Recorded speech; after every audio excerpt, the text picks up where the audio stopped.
Hi, my name is Hazem, and I'm from Egypt, and I've been living in Latvia for the past 4 years.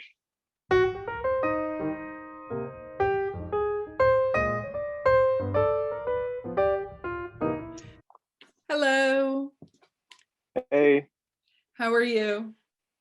I'm doing great. Thank you for asking. How are you? I'm doing all right. It is a Thursday in Riga and we are moving towards spring, so that makes me pretty happy. Even though we're still mostly inside our houses. Um, Uh-huh.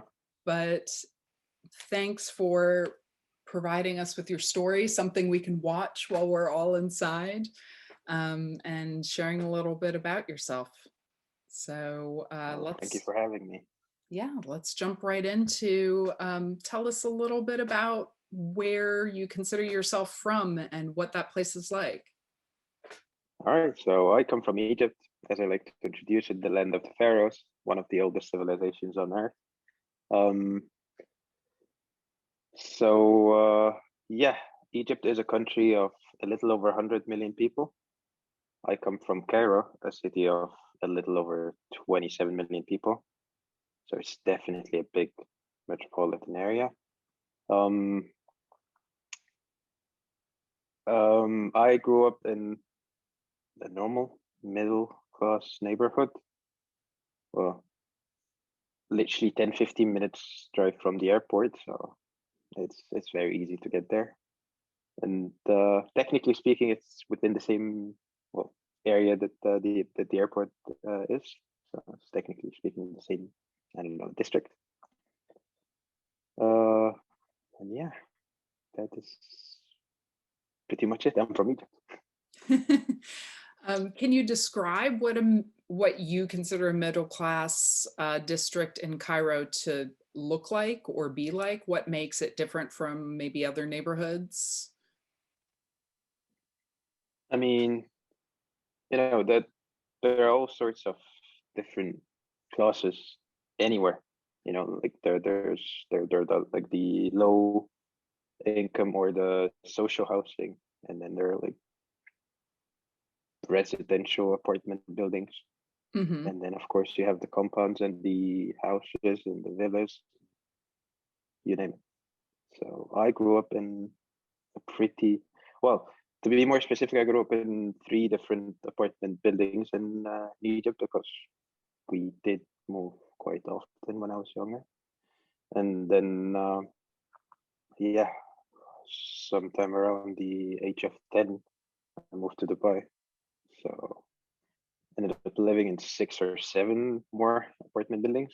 So Oh, wow. I've had more than my fair share of apartment buildings. Yeah, and I mean, not to sound well, I guess whatever. I've never been to Cairo, so this is why I'm so curious about what things are like and what things look like. So, am I assuming correctly that because Cairo has so many people in it, that most residents, except for maybe people who are really wealthy, live in apartment buildings versus like single family homes? Yeah, I would say the vast majority would be living in apartments. And are they big apartment buildings, kind of like some of the big ones in Latvia, or are they like, for example, in the United States, New York is typically known for really, really tall apartment buildings. You have hundreds and hundreds of people living in apartment building versus Chicago, because of the way the city was built, is a lot of very short buildings. And so they're Mhm. spread out more, but less people in a building. So they look and feel a little bit different. What are the ones in Cairo like? Well, buildings come in all shapes and colors in Cairo. Like if you look at the what was it called? Sorry, I forgot the word for that.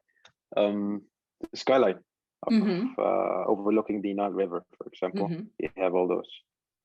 Well, by our standards, skyscrapers, nothing too fancy by New York standards, for example, like something along the lines of 100 something meters high. So you have your fair share of well, as I said, high rises, and then you have your more than your fair share of like normal apartment buildings by Egyptian standards. Like for example, I live in the 11th floor back home. The building right next to us, I believe, had 16 stories, and they're bigger, they're smaller, So they're varied. they come in all shapes and colors. Yeah. Yeah. I guess I'm also used to Riga seems to have some new apartment buildings, but a lot of very, very old buildings, or they have this kind of Soviet era where they're all uniform and they're all the same and they're all these like really, really giant apartment neighborhoods almost. And it seems very not specific only to Riga, but it seems pretty typical of kind of what you find.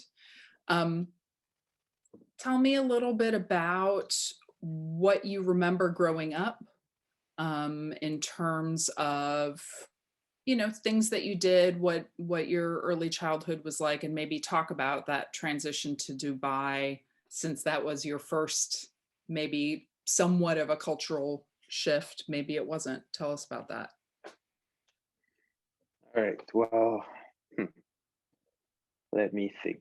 Well, my very first apartment, I barely have any memories there.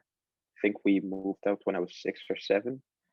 Well, I do have one memory of me watching TV in my room, but no details, so fuzzy. And then I believe around 6 or 7, we did move to our second apartment. Again, not much memories there, but I do remember that within the same neighborhood, my uncle lived there, my grandfather lived there.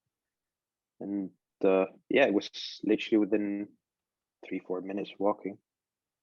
And there was a small sort of market thingy. So on Friday, I used to take my bike, get some bread from the bakery, get traditional Egyptian food, and then go back. Well, that's beans and falafel, but we like to call it tamaya. There's a tricky rivalry because Egypt's second biggest city is Alexandria. They call it falafel, but I mean, we're the capital, so good we tip. get our say. Yeah. So it's tamaya, it's not falafel. But for the rest of the world, we're willing to cut some slack. So that's more like the traditional Egyptian breakfast. So we would normally have that on Fridays. Something that's different compared to the Western world is that we have our weekends on Fridays and Saturdays. Sunday is a normal working day, unless you go to Christian school, which I actually did go for like I did attend a Christian school for 1 year. So we would go to school on Saturday, and then we would take Sunday off. So my weekend was Friday and Sunday, and in between on Saturdays you would go to school, which never really made much sense when I was younger, but that's how they did it. So, and yeah, as I said, when it was around 2006, I was in my 4th year of school, primary school. That's when my father moved to Dubai. It was in the middle of the school year, so after the school year has ended, the rest of the family joined my father. And how different it was from Cairo, definitely a lot hotter. I don't want to say warmer because people would misunderstand how hot it was. Like, I don't know. It was too hot, it was too humid. And I would say the biggest difference was the availability of air conditioning. Well, when I was growing up, the weather was a lot better, a lot cooler in Egypt. So there wasn't that big demand for air conditioning. But then something seems to have changed while I was in Dubai. Because by the time I made it back to Egypt, it was almost as hot, sometimes even hotter than Dubai. Almost as humid, sometimes even more humid than Dubai. Something must have gone wrong while I was in Dubai. So yeah, not a lot of outdoor activities in Dubai. That's one big difference compared to Egypt. It was all shopping centers, all indoor activities. Mhm. Not a lot of outdoor activities. What else? I mean, yeah, that's well, I'm not gonna lie, I was a bit impressed by the buildings, by the new cars, by the, I don't know, the modern look. Mhm. At one point I was impressed by this, but then it started to feel a bit fake, you know, like I don't know, it didn't feel like mentality wise people were, let's say, this is going to sound a little bit offensive, but well, it gives you this open, very modern feel when you look at it from a distance, but then you start interacting with people and, well, it's a different vibe, you know. Mhm. It's not as open, it's not as modern as it was, a little bit ago, or as you thought it would be. Mhm. And yeah, you would feel this in, I don't know, dealing with people in general. I mean, you will still face almost the same problems that you would face in Egypt, for example, or well, the fact that it was what they call the melting pot. There was a lot of people from different nationalities living together. Um, that was a bit funny in some senses because I'll give an example. The majority of taxi drivers, for example, were from the sub-Indian continent in Dubai. So you would have Indian, Pakistani, people from Bangladesh, and Sri Lankan taxi drivers. I like up until this day, I've never been into one. I've never been into one taxi, and I've never spoken to one taxi driver from one of those countries who seemed to have anything positive to say about any of the other countries. So you would hear the very same exact negative stories, but you just swap in whatever nationality that he's not. So that was definitely funny. And they would see one another and they would smile, and then it's back to whatever they were saying as soon as they're not, within each other's vicinity or yeah.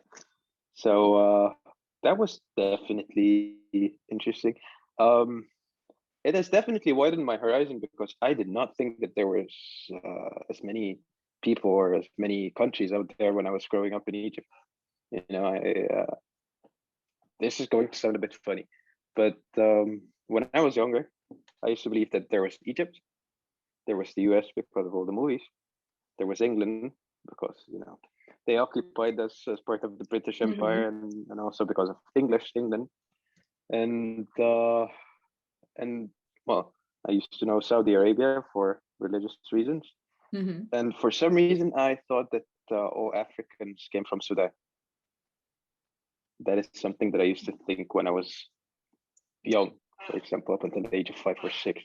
So the world to me was very limited.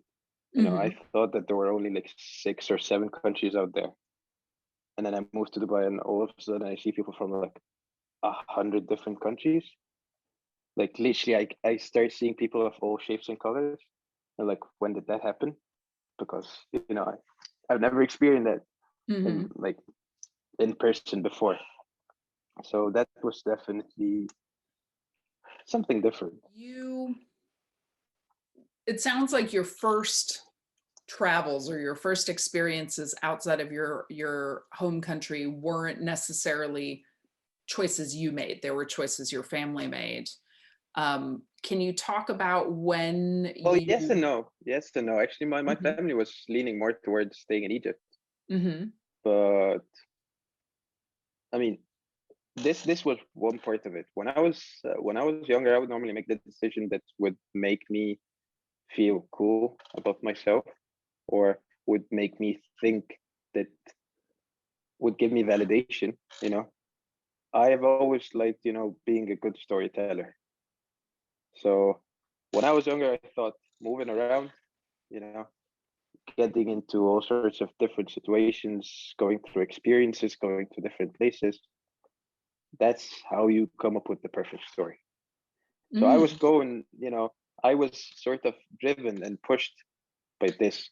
So I think like there was a lot of pushing on my end when we first moved to Dubai, and then I sort of got bored of it, so I started pushing my family to move back to Egypt, Hmm. and then I didn't feel like Egypt anymore. So I was like, perhaps it's time for us to go back, and I kept on sort of, yeah, doing my thing until I ended up on my own, because I Hmm. don't think anyone would have kept up with me doing my thing for that long anyway. So you moved from Egypt to Dubai and then back to Egypt again Back and to then Egypt and then back to Dubai, back to Dubai. And and then Dubai to is where Malaysia you and then back finished to Egypt. again. Yeah. Okay. So where did you finish high school and where did you start thinking about university? I graduated high school from an American school in Dubai. Okay. Okay. And so I don't even know how to ask this question because of the way that you've been talking. It's making me think a different way. But where did you kind of, were you at a point of independence where you were making decisions about your next step Hmm. and kind of why or what was your train of thought at the time that led you to want to study maybe outside of Egypt or away? Okay, I'll tell you something. There is a very funny story about this. I remember when was it? I think it was around 2013 or 2012 when I was 16. Um, it was I forgot how we do things in the US, like the order of years, like Mm-hmm. junior, I think it's freshman, sophomore, junior, and then senior, right? Yeah. So it was my junior year. Mm-hmm. Um, Junior year of high school, we used to go back to Egypt for the summer holiday. Well, not the Mm-hmm. whole thing, but like a month every year or something. And I remember I asked my parents to travel, well, within Egypt with a couple of my friends to a different city. And they said no, I wasn't old enough and I couldn't do it. And then flash forward a few months later, and I go to my father and I was like, I want to go to London. And somehow, a month and a half later, I was on a plane on my way to London. Something So must no have changed Egypt, but between. you convinced him to go to London. Yes, that is the funny thing. I think it may have been the initiative. I planned the whole thing. I went to my father and I was like, I can afford to pay this much. I'm gonna need your help with the remaining. This is the plan. This is where I want to stay. This is what I'm going to do, and those are the flight options. This is how I get the visa, and that was the like I came up with the procedure, and I was sort of looking for feedback, not looking for someone to do things for me. So I Mm-hmm. sort of took the initiative, and I guess this is something that they may have appreciated. So they did help me, and on the 12th of no, it wasn't the 12th. It was the 15th of December 2013. I was on a plane from Dubai to London. And Nice. that again was a different changing point in my life, because it wasn't the first time I've been on a plane on my own, because I did travel between Egypt and Dubai a couple of times on my own. Mm-hmm. Um, but it was my very first sort of independent trip.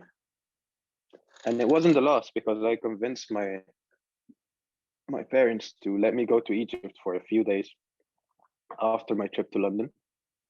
So I ended up flying from London to Cairo for a few days before I went back to Dubai to my parents, and it was the first of many. I don't think I've stopped traveling ever since. It was my very first solo trip, and I've been to 63 countries ever since. I just couldn't stop. Wow. 63. Is that what you just said? Wow. Yeah, So it Norway seems was my 63rd country in January last year. so talk about your experience of or your decision making around going away for university and maybe for the first time independently of your family actually living in a different country? Okay, so my first experience of living on my own, like in a different country, that was probably when I moved to Malaysia, September 2014. I mean, as I said earlier, there were a lot of funny situations with Malaysia. I'm not going to lie, I still miss it. You know, I met a lot of good people there. Um, it was the very first time that I realized that I can be more social. You know, it's I wasn't having problems, you know, communicating or interacting with people anymore, because I've always had this problem growing up. I never really fit or got along with people my age. I almost always hung around people older than I am, because I've always felt that I was more mature than people around my age. So all of a sudden, I had a bunch of friends. Uh, Things were working just fine. I was enjoying it, you know, until reality hit, and I started having to deal with the immigration problem. Actually, if I'm going to be more specific, my immigration situation was all in the unknown, because um, initially, before I moved to Malaysia, the way they did things is that the vast majority of people from different countries can enter Malaysia without a visa, so you get what you call a social pass. So initially, you would get this social pass, and then there was sort of a small immigration office in every educational institution within the country. So you would submit your documents there. You would get your residence permit within a couple of days, 3 days, because you know everything is being handled locally, and it was straightforward. But a couple of months before I moved to Malaysia, they decided to shut down all those small immigration offices and sort of handle or process application in one central office in Kuala Lumpur. So the way it would work is that you would submit all your documents to the university, and they would submit the application on your behalf. And there was this online tracking system. And once it's reached a certain stage, if you need an entry visa, you get one from a Malaysian embassy or a consulate abroad. If not, then you print out this confirmation and you fly to Malaysia. You get this special pass in the airport that's valid for, I don't know, I think it was around 90 days back then, or 30 days. I'm not sure, to be honest. But you get this special pass, and then you would submit your passport along with a bunch of additional documents, and within 2 to 3 weeks, you would get your visa stamp fixed in your passport. That that sounds straightforward enough in theory. Reality was completely different. So after I finished high school, I was a bit hesitant about Malaysia. I've never really considered Dubai to be Asia. It's always felt like Middle East to me. So I've never really been to Asia, and I wasn't sure if I would be okay with the change. So my parents proposed that we spend a week or 10 days in Malaysia after I graduated high school. So that I would have sort of a test run. I would visit the campus. I would, walk around the campus, talk to people, make a more informed decisions, if you may. And that's what we did. So, I like to plan things ahead.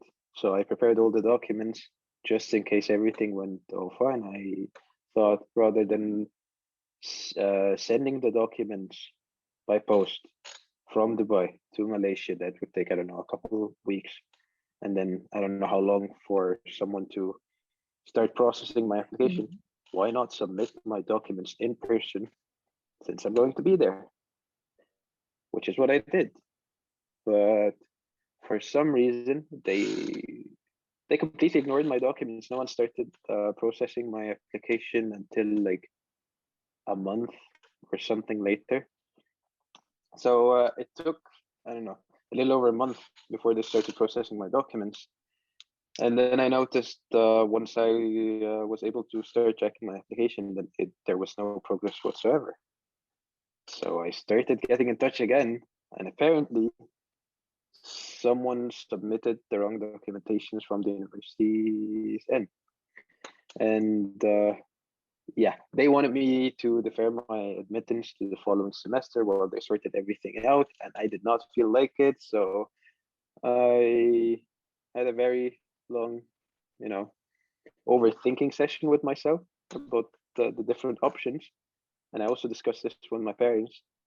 And I decided that, well, a week from that point, I'll be on a plane to Malaysia. And then I would just go there, start, if they cannot handle it, then I will take things into my own hands and I'll figure this out.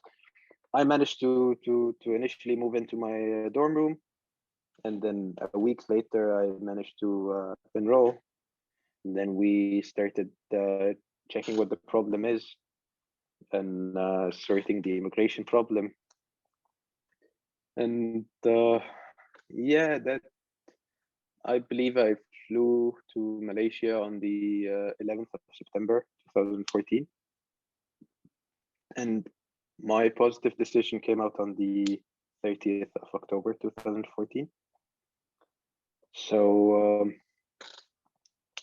I had two options. I had to leave the country and re-enter the country. My parents were like, you should either go back to Egypt or go to Dubai. But to be fair, I didn't feel like doing either.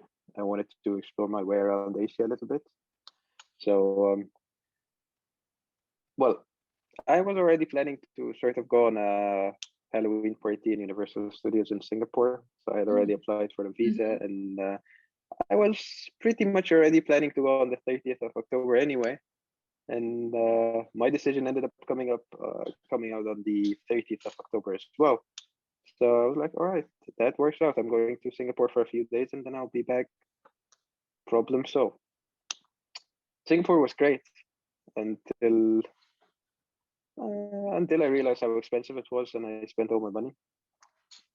And I missed the train back to Malaysia, having already gone through immigration. So technically speaking, I wasn't in the country anymore, and it was a single entry visa. So I was, on the border, and there was a long argument.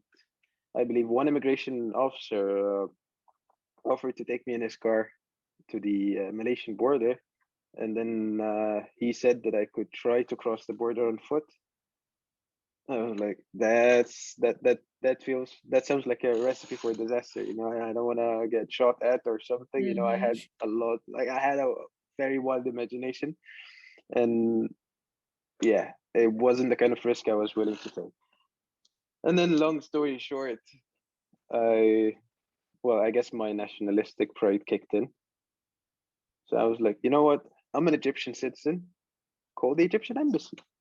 Now they should be handling this situation, not me. And yeah, I was like, I should see consular assistant. I'm an Egyptian citizen abroad, and I'm having a problem, and this is literally their job. That's what consular assistance is for. So we called the Egyptian embassy. They sorted the whole documentation out. They managed to get me out of the train station. They booked me on another flight to Malaysia in a few hours. They initially wanted me to stay the night, but I had a test the following day, and I was naive enough to think that I would make it. And I also had applied for a school play, so I had an audition the very next day as well. So I was naive enough to think that I was going to make it. So I insisted that they would book me on the last flight for the day. I make it to the airport. They give me a bunch of, they gave me some spare cash in case of emergencies or anything. And I arrive in Malaysia, and I go through immigration, and they don't want to let me in. Mm. They're like, you do not have the right documentation. I'm like, the letter says here, and I still remember this word by word. If you're a citizen / national of a country that requires a visa to enter Malaysia, kindly make such application at the nearest Malaysian embassy / consul. Like, I still remember it 8 years later, word by word. And I was an Egyptian citizen. I did not require a visa to Malaysia. So I was like, I do not need a visa. And they said that I did. I did not. One argument led to another, and I was being detained. And, long story short, I was detained for 28 hours before I eventually got deported at the age of 18. So that was a fun experience to go through. Well, at the age of 18, and yeah. Initially, I realized that I was banned from entering Malaysia for a while, so I had to sort the whole situation out, like with the Malaysian embassy or Malaysian consulate in Dubai, and they had to take care of the whole thing. And then I ended up a week later on a flight back to Malaysia. I got in, I finished the semester, and then I went back for the semester break to Dubai. And this is when I got depressed. I mean, the whole thing has taken its toll on me. The whole experience of being detained, the way they treated me. Even though I've always had this attitude that when you have a problem, you deal with it. So I just dealt with the situation. I got deported to Dubai. None of my parents were in Dubai, so I had to stay for a few days alone in Dubai because my father was in Egypt, and I had to handle the situation with the Malaysian consulate, which I did. And a week later, I was on a flight back to Malaysia, and I finished my semester, as I said. But I don't know, I just couldn't go back, and I've never. Well, I left Malaysia in December 2014, and I've never been there. I've never been back there since. Mm-hmm. I've thought about going back a couple of times, but I didn't really do it. It wasn't actually until August 2016 when I sort of gathered the courage to go to Asia again, like the whole continent. Mm-hmm. So yeah. Tell me a little bit about how you ended up from Malaysia then in Latvia and what that journey looked like. I had actually gotten accepted to a couple of universities in Egypt for the very same study program that I was studying in Malaysia. And I ended up going back to one of those universities. I believe I stayed there for a little under 2 years. And my second to last semester there, turns out there's an exchange agreement between my university in Egypt and Riga Technical University. Oh. Yeah. So I initially, no one has ever been there because we had exchange agreement with the University of. I always mix this up actually. I don't know if it's the University of Miami in Florida or if it's called the University of Florida and it's in Miami. I have no idea. Oh yeah, it's one of the two. There are a lot of different ones. Yeah. Well, I don't know which one it was, but it had Miami and Florida in the name. Mm-hmm. Anyway, so there was one in the US. There were a couple of universities around Europe. I believe there was one option in Austria. There was one option in Paris. And there must have been one more option that I do not remember right now. And then there was Riga Technical University. Well, as I said, to the average Middle Easterner, the Baltics does not exist. So everyone almost always ignored the Riga Technical University option. So I was actually the first Egyptian exchange student to step foot in Latvia. And a number of students actually followed me. And I remember at one point I started receiving Facebook messages and text messages from people I didn't know that used to go to the same university. And apparently one of the university officials in Egypt who was handling the whole exchange program thing decided to share my contact details and told people to get in touch with me if they wanted actual information about the process, because they had like theoretical information, but no one has done it before. I was the only, person who ended up making it here. And what initially started as the idea of going on exchange for a semester turned out, well, to be more than just an exchange semester. I decided to transfer here. And yeah, I arrived in Latvia on the 7th of February 2017, and I'm still here. And what influenced your decision to stay past a semester? What was happening that made you say, yeah, let me stay here a bit longer? Well, in the beginning, it was more Egypt than Latvia. You know, I used to love living Egypt, like living in Egypt, up until the point when I didn't. Mm-hmm. I don't know, something just happened, and I felt like I couldn't do Egypt anymore. It was just getting a little bit too much for me, and I felt like I needed change. So for the couple of years that I was living in Egypt during my university studies, I would work, save as much money as possible, and whenever I would have the chance, I would travel somewhere for like a few weeks, as long as possible, sort of like this. I don't know.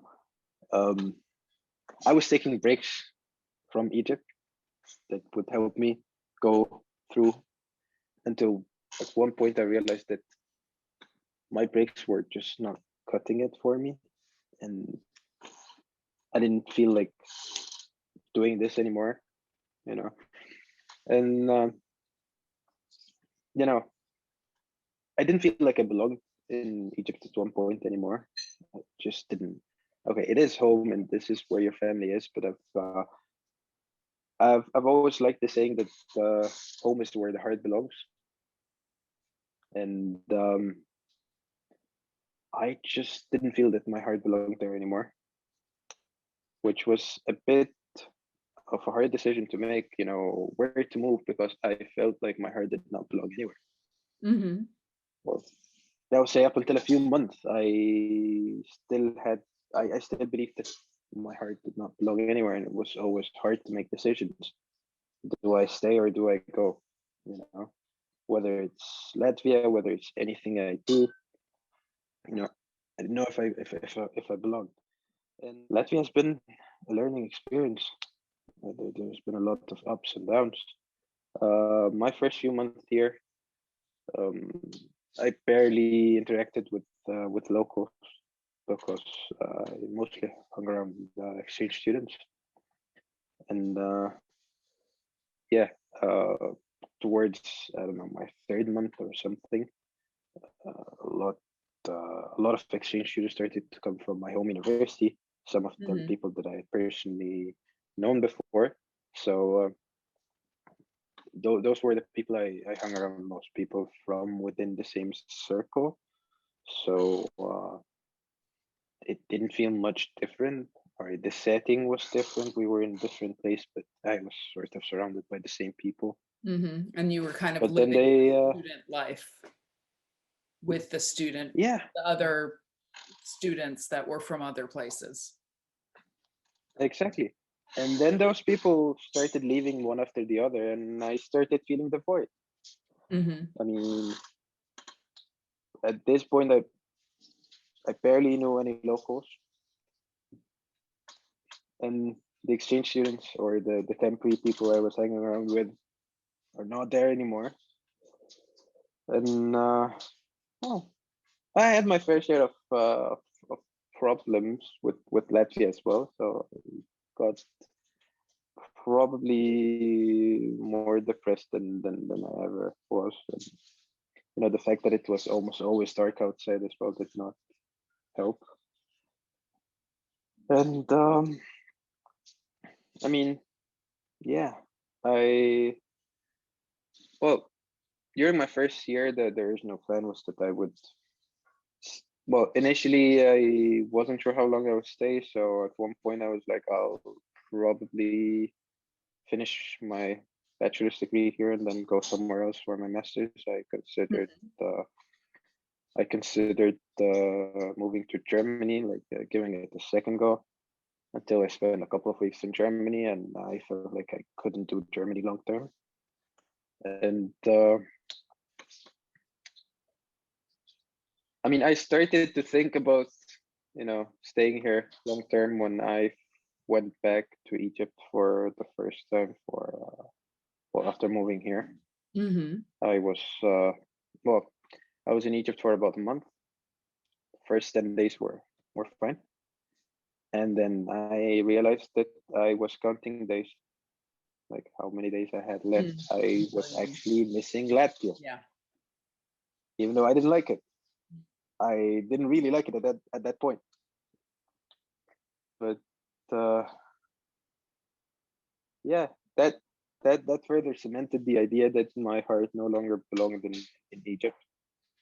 And that's when I decided to give Latvia a second chance, a different approach, try to, well, meet as many locals as I could, try to, what's when I initially considered learning the language, trying to fit in as much as I could.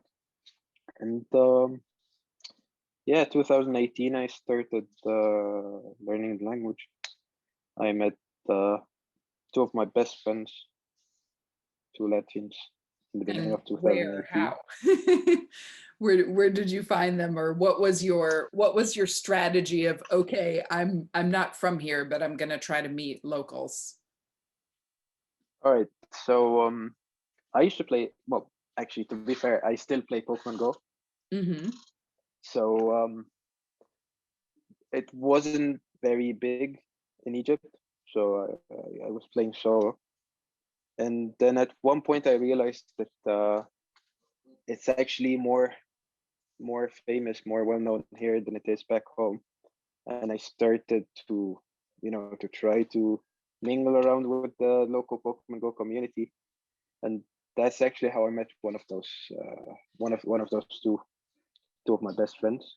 He plays Pokemon Go, and we randomly bumped into each other. Turned out we had a previous interaction a few months earlier, but neither of us obviously knew one another at that point, and that's what made it funny, because he sent me to long story short, he gave me wrong directions a few months earlier, and he sent me somewhere else than I needed to go. So yeah, I kept on teasing him for this for a while until I eventually let it go. But yeah, that was January 2018. He's still in the picture. He hasn't gone anywhere. He's one of my best friends. And the second one I actually met I met her in a speed dating event on Valentine's Day in 2018. Yeah, so we always make fun of this, that we went for a speed dating event, hoping to get ourselves a date or something, but ended up with like us being friends. Like she used to say that she got a best friend for the 15 euros that she paid for the ticket, and I would say that I got the best friend for free because I never really bought the ticket. So that was that. And then, once I started interacting with more legends, I started sort of getting used to the Latvian way of doing things. I was less flexible in the beginning, and I even tried to change things. Like I told you, I like to take matters into my own hands. Like something that was an experience that was completely different. Walking into shops, people don't greet you in any way, shape, or form here. Yes, it's silent. The straight face thing was driving me crazy initially. And I remember at one point in July 2017, I felt like I had enough. I walked to a cashier, and I believe it was Circle K, and the girl had a straight face. So I was like, you know what? I'm not gonna pay unless you smile. And then she smiled, and I was like, you have a beautiful smile. Just use it more often, And yeah, I did this actually a couple of times. I would, I would get annoyed by the straight faces, and I would start making demands that people smile more often, which they would comply with like short term, but obviously as soon as I walk away, they go back to their stone faces. Mm-hmm. But it was worth a try. So that was definitely something that I initially struggled with. Also, I would say that something I found really weird is that you walk down the streets and no one gives you, at least in my personal experience, no one gives you any sort of looks. Like, I mean, in almost every country that I've been, people sort of secretly check you out. But in Latvia, no one seems to care. Mm-hmm. So that was a bit awkward in the beginning. I'm like, do you people even see me? So that was a bit of a funny experience in the beginning. Mm-hmm. And yeah, I would say people in Egypt are definitely more social. I mean, what people call small talk here is we just call talk. You know, Yeah. it's Yeah. just our second nature. Yeah. I mean, it is normal to start talking to random strangers, and I actually still do it sometimes here. And it gets awkwardly funny, actually, especially when Latvians are not expecting it. So yeah. So yeah, well, I would describe my relationship with Latvia as a love-hate relationship. There are things that I absolutely love. There are things that I passionately hate, Mm-hmm. and there are a lot more. At least in my personal experience, there's a lot more in common between Egypt and Latvia than people think, Mm-hmm. and people's attitude and dealing with government institutions. You know, having to ask the same question 6 times only to get 6 different answers. That has always been a very Egyptian thing to me, and Mm-hmm. turns out it's a very Latvian thing as well. So, Yeah. well, I don't feel much of a stranger these days here because I mean, as I said, I get to experience a lot of the things that I used to experience in Egypt, but I also do not get to experience a lot of the things that I did not enjoy about Egypt. So it's sort of a more balanced mix. Give me, I want like a top 10, just a list of the top things that you really like or that just work for your personality, and it doesn't have to be exactly 10, but give me your little list of like, here are the things that I can vibe with, that I like, and here are the things that I can't, that just feel so different for me that I don't know that I'll ever get used to. I'm starting to appreciate the fact that, you know, I do not have to speak to people when I don't want to speak to people. I mean, in Egypt, you sort of have to say hi to everyone. You have to talk to everyone. It's considered rude if you don't. Sometimes I don't feel like, you know, acknowledging anyone's existence. Sometimes I just want to exist in my own bubble and not interact with people. And this is something that I appreciate about living here. Uh, I have never been, you know, into nature or anything, and I find it weird that I'm saying this, but I appreciate the fact that there are almost 4 seasons here. Mm-hmm. I always say that in Egypt we have 2 seasons, summer and less summer. So it's definitely different. Sometimes you get to experience 4 different seasons in the same day. So that's, you know, a bit of a confusing mix, but you get used to it. Yeah. Uh, what else do I like?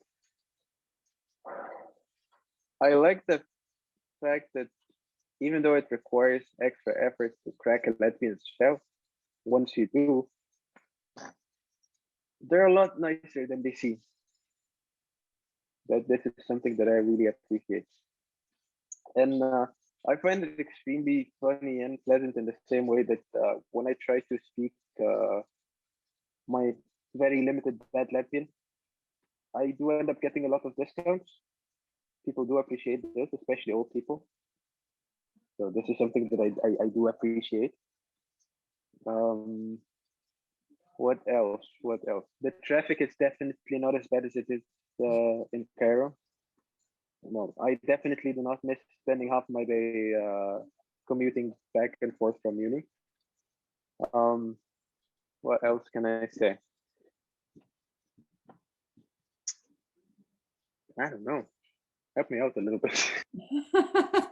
Well, this is supposed to be your story, not my story. I have my own things that I like and that I complain about, that I've found as a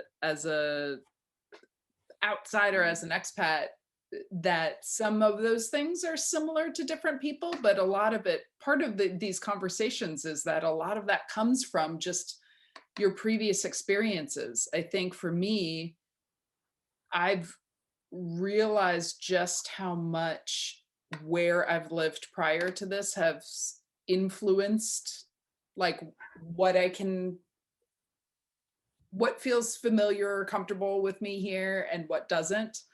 And maybe things that I didn't think about before. So I've realized certain things about, I guess, the way things are done in the United States that I didn't ever consciously, I wasn't consciously aware of until it was different here. So yeah, I have my own list. I go on a lot of walks, and well, again, I said I'm not really into nature, so I just walk around the city. Hmm. But it's definitely a lot easier to walk here than it is in Cairo, for example. I mean, yeah, you have sidewalks that stretch for as long as you need to go. In some parts of Cairo, it's interesting because every single building has its own sidewalk, and they Hmm. come in heights. So you have to Oh, hop wow. one, hop off. Yeah, every few meters you have to hop on, hop off. So by the time you make it, I don't know, 700 meters away from where you started, you're already feeling like this is Hmm. more than enough for one day, and you start thinking about going back. Not to Hmm. mention the weather, of course. It's a lot hotter back home. Yeah. Yeah. Yeah. Yeah. Latvia's never been that hot.